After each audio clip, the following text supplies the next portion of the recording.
para grabar. Bueno, pues vale, lo grabas tú, ¿no, Daniel? A ver, pareciera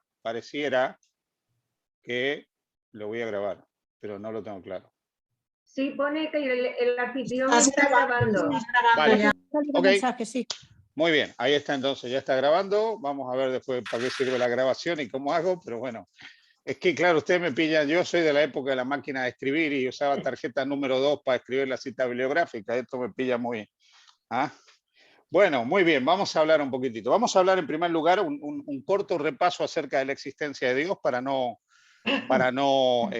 entretenernos mucho, y lo que sí me gustaría que podamos ver lo que se denomina las evidencias de la existencia de Dios. Recordad lo que dice el Salmo 91 y 2, Señor, tú nos has sido refugio de generación en generación, antes que naciesen los montes y formases la tierra y el mundo, desde el siglo hasta el siglo, tú eres Dios. Y aquí nosotros encontramos un principio fundamental. La Biblia de ninguna manera trata de probar la existencia de Dios, ¿vale? La Biblia no prueba la existencia de Dios. La Biblia da por sentada la existencia de Dios. Dice que Dios existe y ya está. Entonces afirma la existencia de Dios, pero nosotros podemos encontrar algunos argumentos para la existencia de Dios. Yo siempre me gusta recordar esta escena, porque dicen que una vez Agustín, cuando él escribió su famoso libro de Trinitate, ¿no? La doctrina acerca de la Trinidad, que es uno de los, quizás de los mejores libros que hay para poder entender la Trinidad, es un libro extraordinario. Dice que de pronto ve un niño en la playa jugando con la arena y haciendo un pocito y echando agua del mar en el pocito, y el niño, pues, él le dice, ¿qué estás haciendo? Poniendo, digamos, el mar en este agujerito, ¿no? Y entonces él le dice, eso es imposible. Bueno, pero dicen que el niño le dice, bueno, tú quieres poner a Dios en tu mente y eso también es imposible. Bueno, realmente esto es así, ¿no? Tratar de entender la plenitud de Dios, por más buena voluntad que tengamos, es complejo. Bueno, mirad, hay algunas vías que son las vías racionales del conocimiento de Dios. Estas fueron enunciadas en el siglo XIII por Tomás de Aquino. Han sido utilizadas a lo largo del tiempo para hablar cómo, o sea, a través del razonamiento podemos llegar al conocimiento de Dios. La primera es la vía del movimiento, o sea, que todo lo que se mueve es movido por otro. Evidentemente, un coche no se mueve si no lo mueve otro. Pero de alguna manera, todo lo que tiene un movimiento tiene que tener un primer motor eficiente, ¿no? Entonces, de ahí se llega a las vías de las causas eficientes. Todo lo que ha comenzado a ser ha sido causado por otro. Nada surge por el mero azar. Todo tiene un comienzo, de alguna manera tiene un origen, de alguna manera tiene un movimiento, de alguna manera tiene un motor. Y eso significa que hay cosas que empiezan a ser y que dejan de ser. Esta es la vía de los seres contingentes. Y que por lo tanto llega un momento que no son. Pero si algo en algún momento no es, nada puede ser. Esto significa que si Dios en algún momento no existió, nada hubiera existido. Tiene que haber, por lo tanto, un primer motor y una primera causa eficiente de todas las cosas.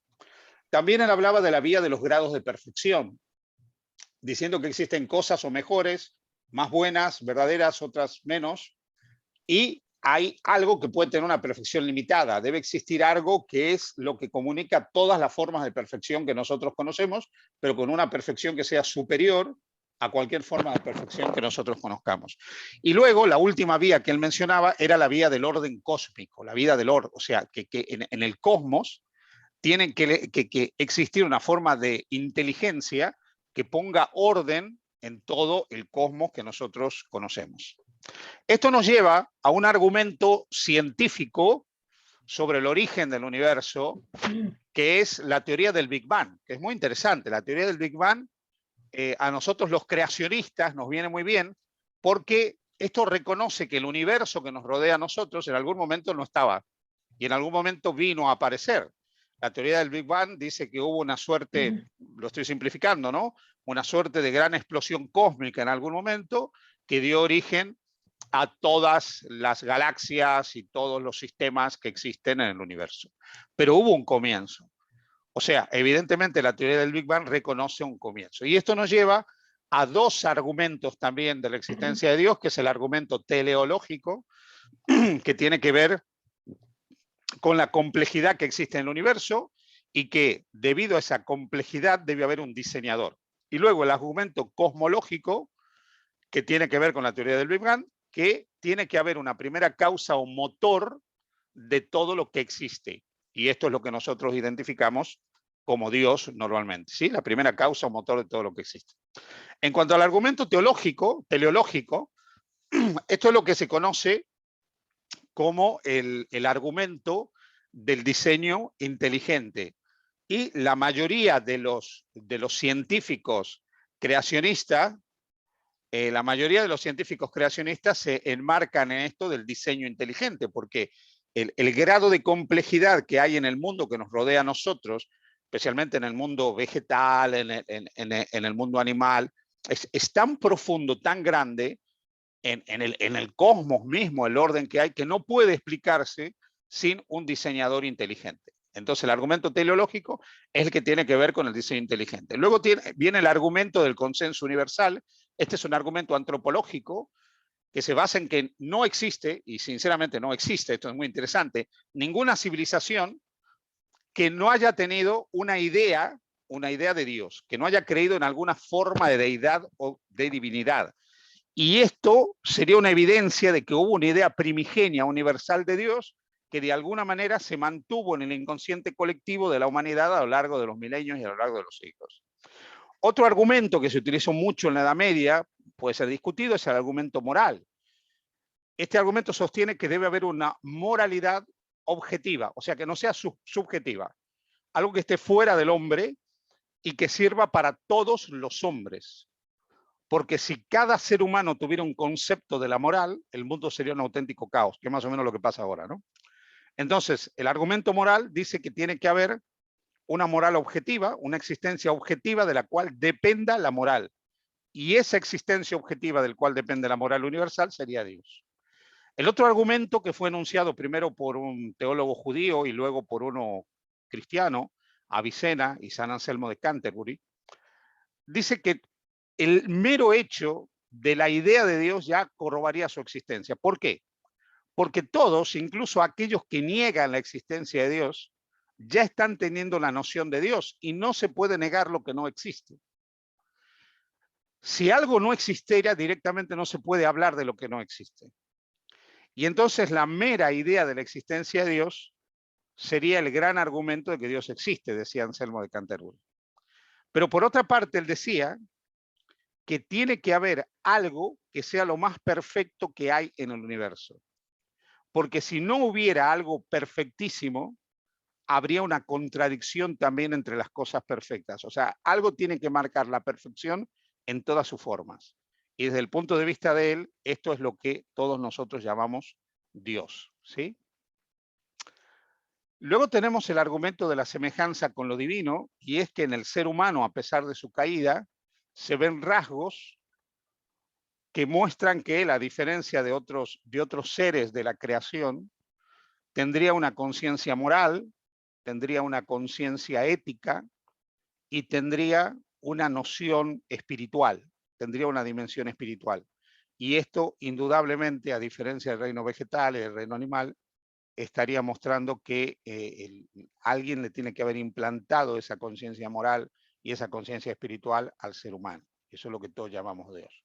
Ahora, una cosa sería demostrar la existencia de Dios y otra cosa es aceptar la existencia de Dios. La existencia de Dios, yo voy a decir, podemos decir que es un poco indemostrable. No podemos demostrar en un laboratorio, ¿no?, la existencia de Dios.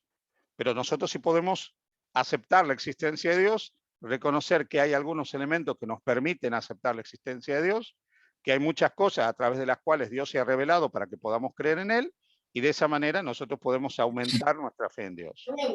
De hecho, todos los seres humanos, de una forma u otra, experimentamos una forma de creencia en cosas que podríamos decir nosotros no vemos. O sea, hay una cantidad de cosas que nosotros no vemos, pero evidentemente existen. Esto os digo porque muchas personas dicen, no, yo a Dios no lo he visto, por lo tanto no puedo creer en Dios.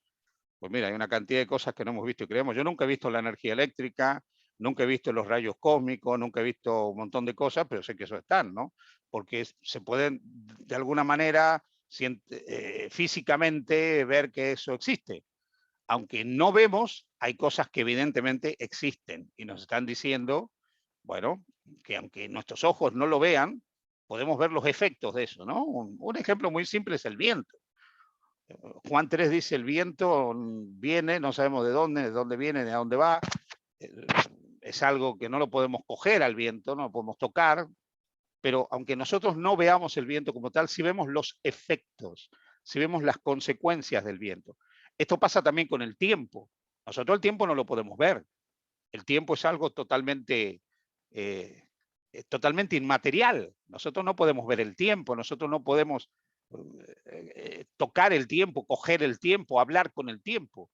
Lo único que podemos hacer es cuantificar el tiempo, cronometrar el tiempo y ver los efectos del tiempo. Eso es algo que nosotros vemos en nuestra propia naturaleza. Y por último, la fe nos implica aceptar que hay cosas que pueden ser desconocidas, que pueden ser más grandes que nuestra propia comprensión, y por lo tanto, pues, creer en Dios también es un acto de fe, finalmente. Ejercitamos la fe en lo desconocido muchas veces. Yo, y algunos de vosotros, o todos las veces que no hemos subido un avión, pues nosotros de ingeniería aeronáutica no sabemos absolutamente nada. No sabemos nada. ¿Alguien me puede explicar por qué el avión vuela? ¿Alguien me puede explicar por qué el avión no se cae? ¿Alguien puede decir qué seguridad tiene de que el tipo que está en la cabina de mando es una persona que sabe manejar ese cacharro? No. Nosotros, bueno, confiamos que, bueno, la fe finalmente es eso, es confiar de que de alguna manera, pues, las cosas van a salir bien y que pongo mi vida en las manos de otro, porque yo cuando me subo a un cacharro de esto estoy poniendo mi vida en las manos de una persona que yo ni conozco, no sé ni cómo se llama, ¿vale? Me dicen luego ahí por el parlante, el comandante fulano de tal, poco más. Bueno, la fe es eso. Y lo mismo pasa con Dios. Es creer, es aceptar y es confiar en que, bueno, sabemos que Él está ahí para extendernos su mano cuando nosotros lo necesitemos. Esto podríamos decir en relación con lo que tiene que ver con este tema. Ahora, cuando nosotros avanzamos un poquitito en lo que sería ya la creencia en la deidad, como una de nuestras creencias fundamentales, aquí es importante que nosotros destaquemos de que existen muchas teorías que tratan de explicar a Dios. Hay una cantidad de teorías que tratan de explicar a Dios, que se mueven en diferentes contextos, porque hablar de Dios es complejo, especialmente cuando entramos a hablar de ciertos atributos de Dios, como la eternidad, como el preconocimiento. Pero todas estas teorías finalmente lo que nos muestran es que nuestra capacidad es bastante limitada. No podemos llegar a tener un concepto pleno de Dios, absoluto de Dios. Ahora, sí es que debemos conocer a Dios. Y ya hemos dicho que la única manera de conocerlo es a través de su revelación objetiva, la Escritura. Porque no podemos llegar a conectarnos con Él ni amarlo si nosotros de alguna forma no lo conocemos. Porque no se puede amar ni confiar en quien no se conoce.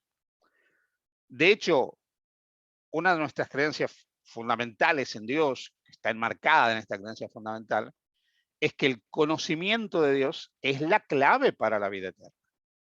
O sea, nosotros finalmente no podemos anhelar, querer, prepararnos para la eternidad si no elegimos conocer a Dios.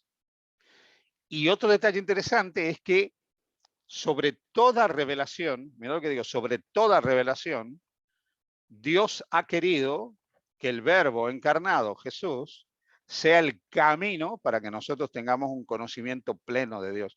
Esto, hermanos, es una cosa que yo no me voy a cansar jamás de repetir.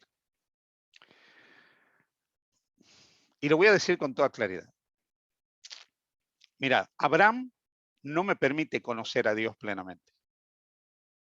Isaac, Jacob tampoco. Ni siquiera Daniel o Jeremías o Ezequiel, ni Job, ni nadie. Aún, fíjate lo que os digo, ¿no? Cuando nosotros leemos a un hombre grandioso como Pablo, ¿no? En sus propios escritos nosotros vemos los rasgos deficientes del carácter de Pablo. Pero cuando nosotros conocemos la persona y la obra de Jesús, estamos conociendo al Padre. Por eso Jesús es el camino para obtener el conocimiento que nosotros necesitamos de la deidad. Y ese conocimiento, lo expresa nuestra creencia fundamental, tiene que ver tanto con nuestros estados afectivos como con nuestros estados cognitivos. Por eso es que aquí viene otro elemento, y es que nos abramos a la influencia del Espíritu Santo y estemos dispuestos a cumplir la voluntad de Dios. Jesús dijo, el que quiera hacer la voluntad de Dios conocerá si yo hablo por mi propia cuenta o digo la doctrina de Dios. Aquel que no está abierto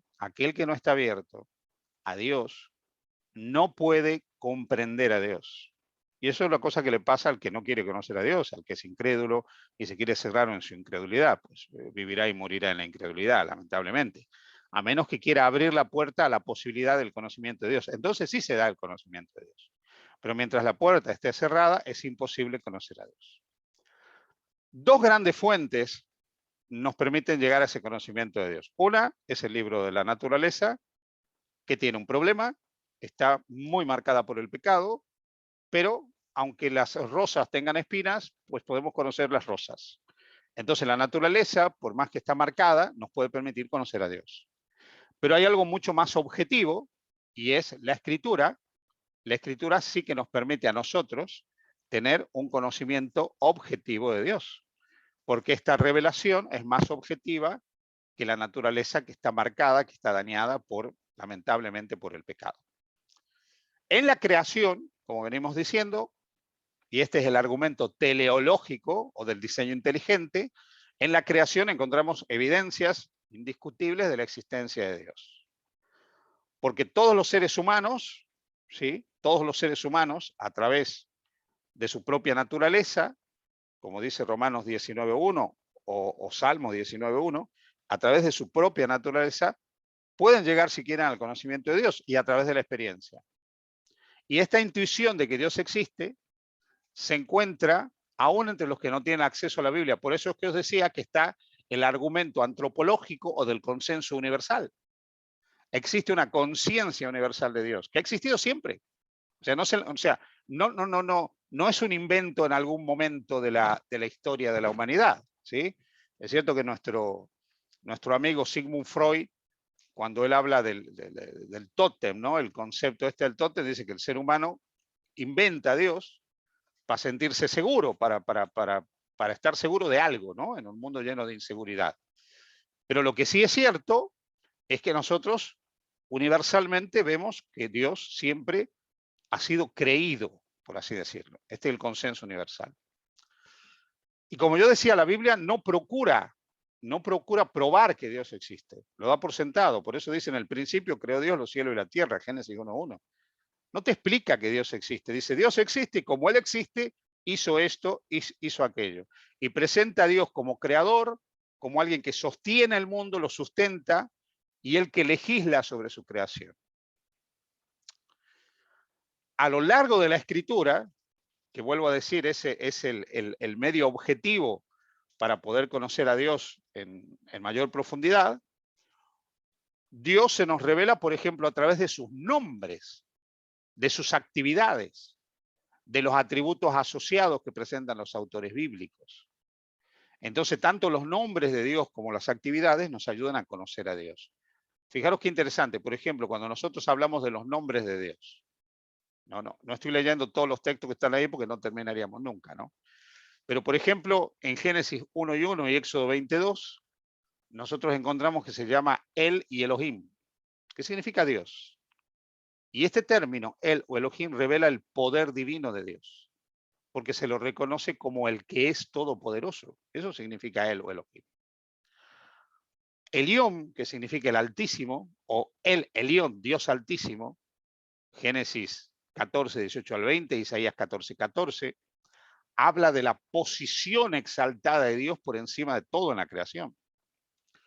Otro de los nombres que aparece, por ejemplo, en Isaías 6.1, en esa gráfica descripción del trono de Dios en Isaías 6.1 y en Salmos 35:23, Adonai, que significa Señor, muestra a Dios como el gobernante todopoderoso de todas las cosas. Y otro nombre es lo que se suele traducir en las Biblias como Jehová, o Yahweh, o Yahvé, pero que en realidad, hermanos, no tiene traducción. El tetragramatón no tiene traducción. Nosotros